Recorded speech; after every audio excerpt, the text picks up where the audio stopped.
to Public Forum, a community outreach program produced at North Idaho College on the shores of Lake Coeur d'Alene. Featuring guests from around the globe addressing a wide variety of subjects, Public Forum serves to educate and enlighten. Please join host and moderator, political scientist Tony Stewart, in welcoming today's guest. Today we are going to have our 10th and final program in our series celebrating the 25 years of the Kootenai County Task Force on Human Relations. As we open this program, we're going to show you some photographs of where we were born. On the first week of February in 1981, we met at the First Christian Church, and we met in the basement. There were about 8 or 10 of us, and there were that many Aryans there also as we opened up to organize our first meeting after some incidents that happened in 1980 in Hayden Lake, and that was our birthplace, as you've seen on the screen. To carry out this program today, it's my great pleasure to welcome 2 journalists, the 2 that are most qualified to discuss this 25 years, very prominent journalists. First of all, we welcome from Spokane Bill Moreland, a journalist with the Spokesman Review, and he's been there since 1972 and knows what we've done. Next to him is Dave Oliveira, who has been a journalist and a reporter at the Spokesman Review since 1984. He's now a member of the editorial board. Gentlemen, welcome. We're delighted to have you here. My pleasure. And we're very pleased to have our regular panelist, Erna Reinhardt, who will ask the first question today. Welcome to the show, both of you, Dave Thank and you. Bill. Of all the people in the area that have written about this topic, obviously the 2 of you are experts in this field. And what we want to talk to you today is your reaction to the Kootenai County Task Force and the things that they have accomplished. So my first question, Dave, is to you, and I'll ask Bill you to follow up as well. As journalists, you have been able to cover the Kootenai County Task Force and all of the things that they've accomplished in the last 25 years.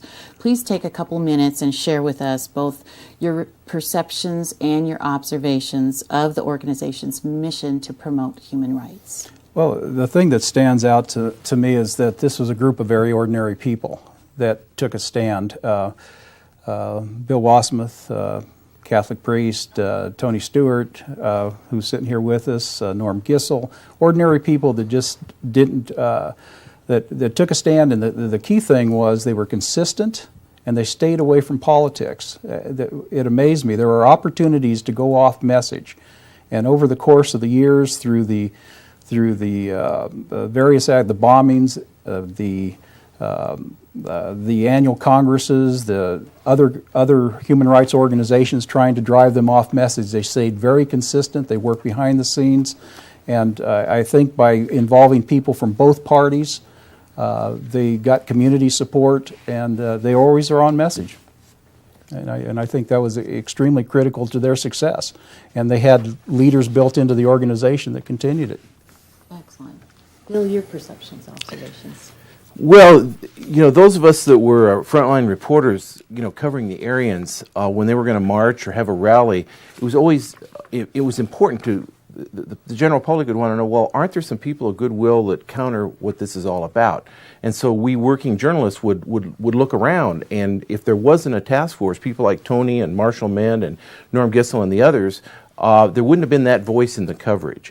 And as a journalist, you're always looking to present both sides, and not that there really should even be 2 sides to this situation, but we wanted a voice of people of goodwill to be represented in our coverage, and I think the task force gave us that voice. And not only did they give us at the newspaper that voice, but they gave the electronic media that same opportunity. Yeah, and early on, you folks were the voice, because you were way out there years before actually the community got involved and started saying the same things. You were the voice. That leads me to my question, and I'll start with Bill Moreland, so we rotate around. We made 2 crucial decisions in 1981 as an organization, and you've referred to this somewhat. We said, number 1, we would never be silent in the face of hate, that we would not be low-key, we'd be very out front. And number 2, that we would never attend any event that was put on by the Aryan Nations or any other hate group, that we would not let them set the time and place where we met, but we would set our own agenda. What do you think that was the right decision for the task force, Bill?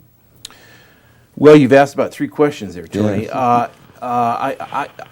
It is important for the task force to be visible, and I think over the quarter of a century, we're talking about a quarter of a century here. The first cross, I think, was burned here in about 1981, and they've sort of disappeared in the past year with the passing of Butler, but that's a lot of time when you really look back at it, as I have in preparing for this. So the task force visibility, as Dave said, has been very, very visible and very constant. There were some different. I think there were some differences of opinion about where do you do your demonstrations if you're going to have a rally. Should you do it in the face of the Aryans, or should you travel to Spokane and do it there? And I have an opinion about that, and maybe I can talk about that later. But and there was some difference of opinion, I think, even among you civil rights types about where that should occur. It made the best video and the best pictures, I think, when you're here in Coeur d'Alene toe-to-toe with the people on Sherman Avenue. But that's maybe another discussion for another day. But the fact that you were here and the fact that you were available to the press and available to the public was just very, very crucial to letting the public know that the people in Kootenai County and in the greater area weren't siding with these folks that were causing all this commotion. Dave? I can't help but think that we might have had a Toledo Toledo, Ohio, if you had gone toe-to-toe, if that had been your approach, because it wouldn't have taken much. If you look at the personalities over the years, and Bill's an expert on how dangerous some of these people were. If you look at the personalities, if you'd gone toe-to-toe at any of the marches, you would have had quite a scene, and that would have been the picture that the nation had. I think of the 1989, I believe it was, the counter march, where people were putting enormous pressure on you folks to go out to the compound and to make a statement. I know you were called chickens, and you were called all kinds of names for not taking that stand, and you were tying orange ribbons all over the county. And the birthday party for the Human Rights Commission with a 20-foot-long cake. Yeah, and cowboy, everybody, cowgirl picnic. And yet, when it was all said and done, what struck me, I mean, folks came from Seattle, from Portland, from Moscow, Pullman area, and when it was all said and done, they went back home. And you folks were still, you lived here, and you had to put up, deal with the consequences. I've often wondered if you'd taken the toe-to-toe, who would have been hurt, what our thoughts would be now. Bottom line, we don't have to think what would have happened, because nothing did happen. Erna? Bill, let's start with you. Of all the activities and the programs that the task force has conducted over the past 25 years, and there's been a lot of them, and there was the Lemons to Lemonade, there was the Unity March, there was the annual Martin Luther King Day programs where all the fifth graders throughout all of the school districts came to North Idaho College for a Martin Luther King Day program celebrating diversity. Of all of those activities and programs, and there were many more that I didn't mention, are there any particular ones that you think were more effective than others, or which ones do you think were effective?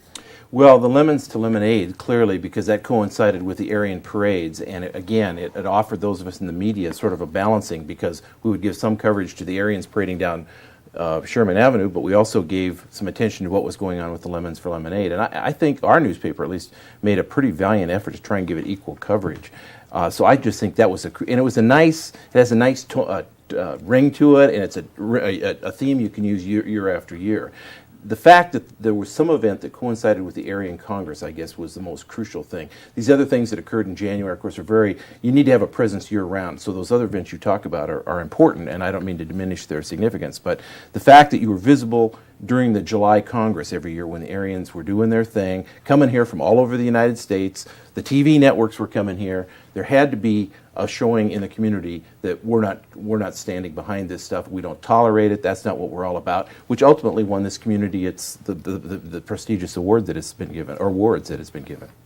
I can't help but think that one of the most significant things were the laws that you work for that work behind the scenes, and they were the actual. You put in place the method to finish the Aryan nations as far as having property, because of those laws that were put into place in the 80s, those harassment laws. And even though we had this reputation as this place that was a haven for racists at that time and through part of the 90s, we had some of the toughest anti-harassment laws in the nation because of the work of the task force. That stands out to me as what you put in place in the 80s. I believe it was the 1986 where you had the rally in the park and you're collecting petitions from all over. That was a turning point as far as media coverage, because for the first time the national media started paying attention to the task force instead of just doing the parachute in and do a story on the Aryans. And I think your response to the bombings was huge because, well, that's a turning point. We're going to talk about that. And that leads kind of to my next question. I'll start with Dave this time. We have all on the board of the task force talked about there were pivotal or critical events that the task force faced and all the people during this 25 years. In your view, what is one or two of the pivotal events that changed the history of this region in your view? The response to the bombings. As I was talking off camera, I was in Kalispell when they bombed Coeur d'Alene, the 3 or 4 bombings. But I lived about a half a mile from Bill Wasmuth when they bombed his home. Got a call from Marshall Mend in the morning and said they bombed Bill's home. So I was over there within hours watching Bill walk through the debris of his home and just looking at the shock in his face. And the response when the community came together afterwards, that was powerful. The Unity Rally. The Unity Rally was powerful, and on the heels of that, we went to the Wallenberg Award. That was in 1986, and the Wallenberg Award was January 1987. And I think for the first time, you got the community as a whole behind what the task force was doing, because that was quite a debate. The community wasn't totally behind the folks until that happened. Bill?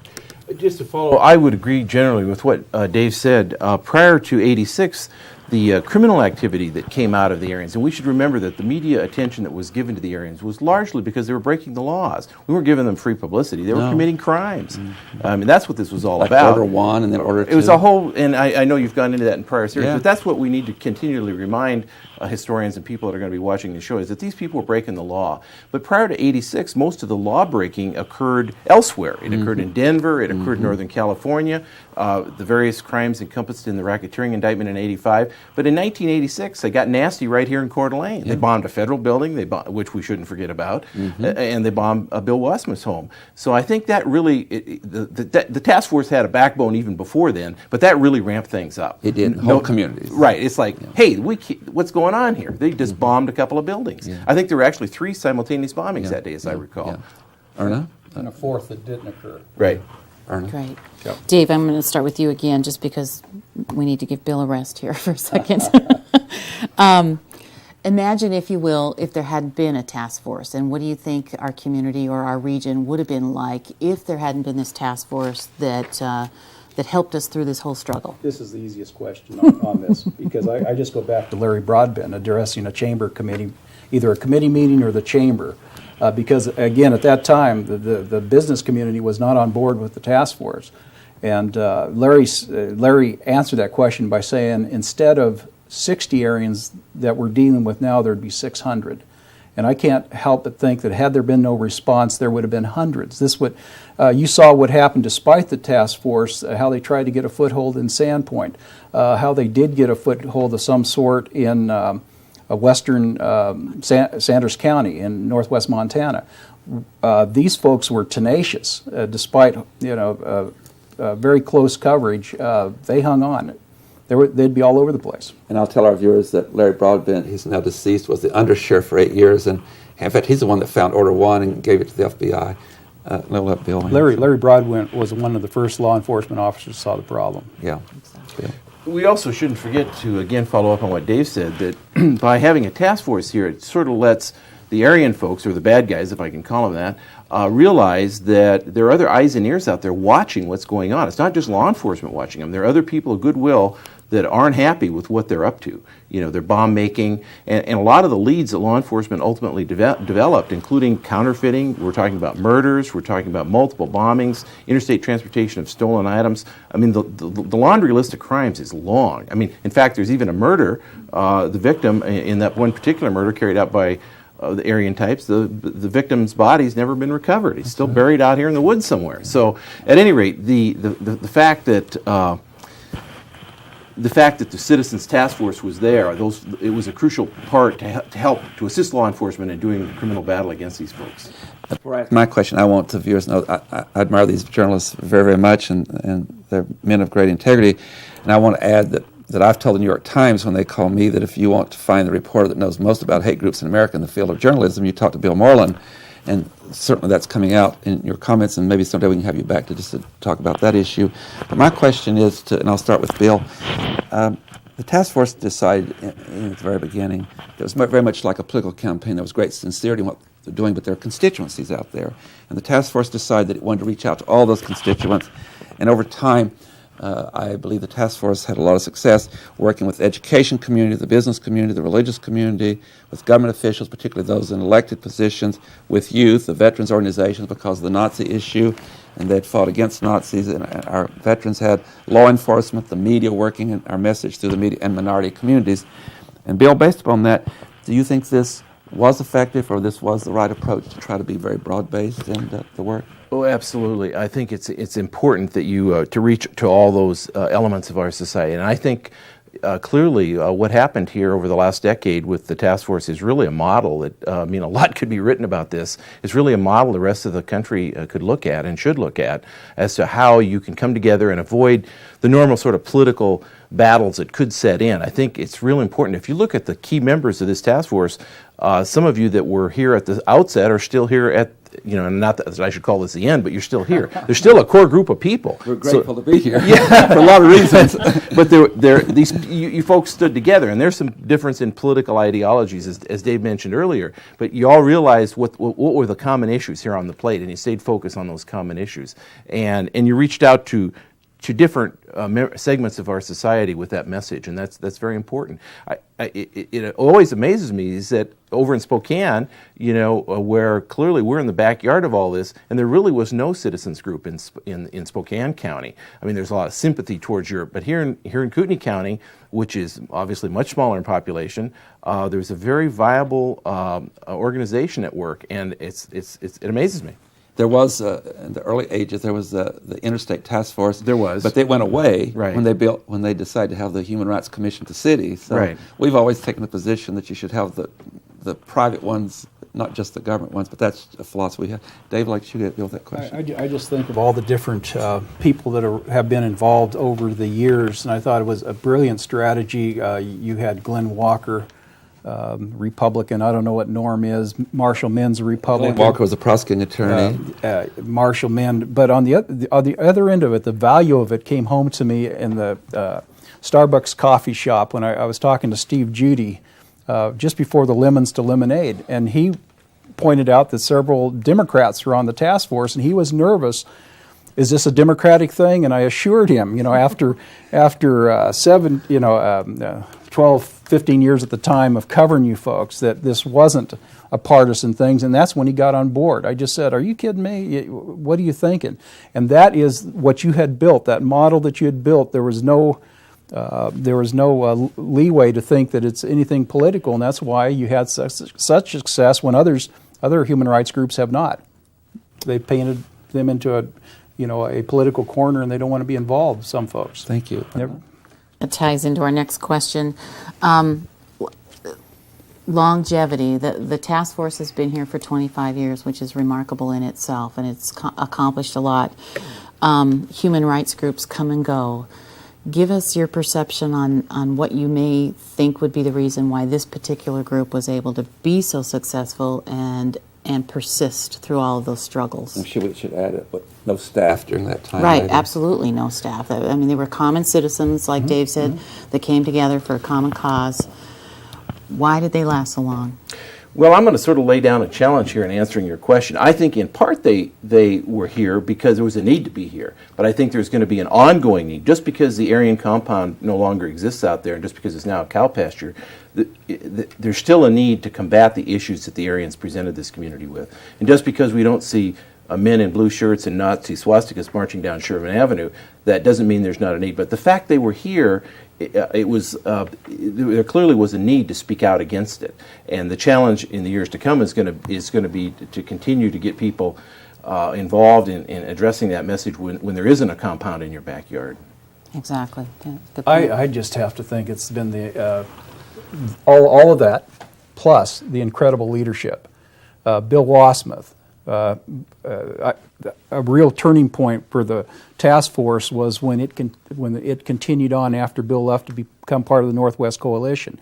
You had Norm and Tony and Marshall. You had that consistency of strong leadership, plus a lot of folks that were really okay with being in sort of secondary roles.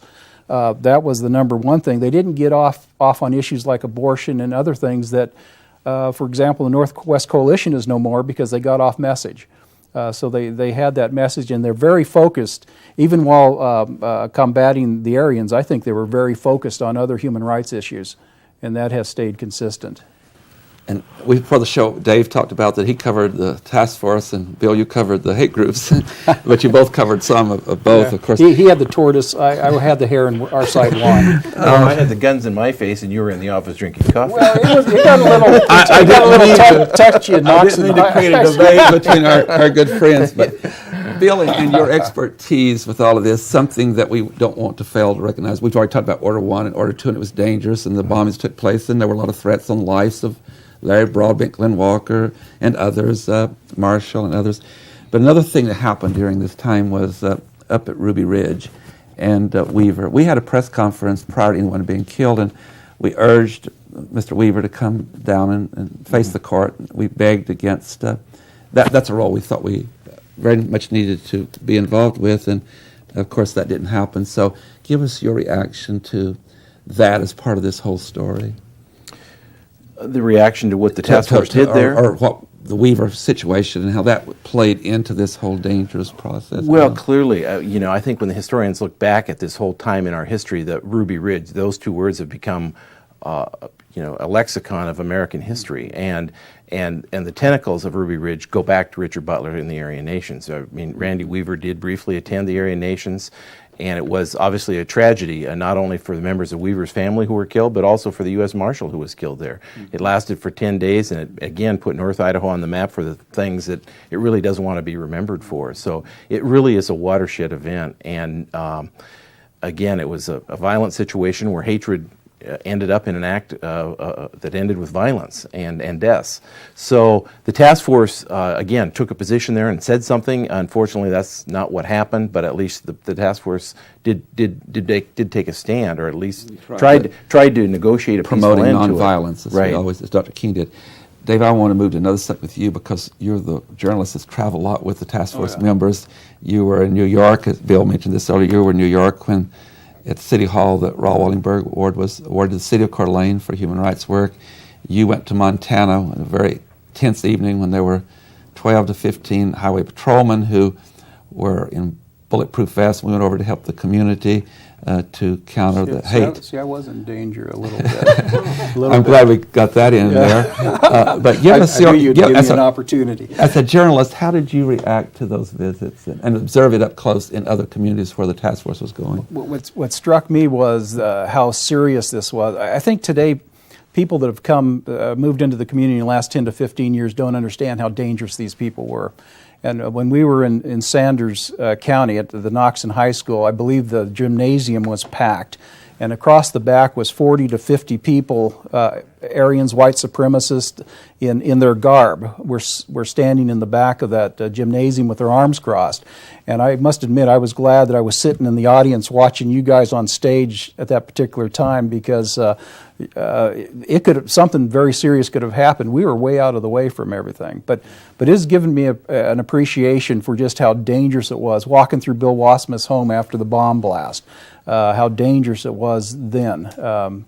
These people would, the Aryans at that time, they'd come into the newsroom. Keith Gilbert would come into our newsroom. They were among us. And it was a very dangerous time. I know that both of you have followed this so much, and I do want to say, I know we're getting near the end of the program.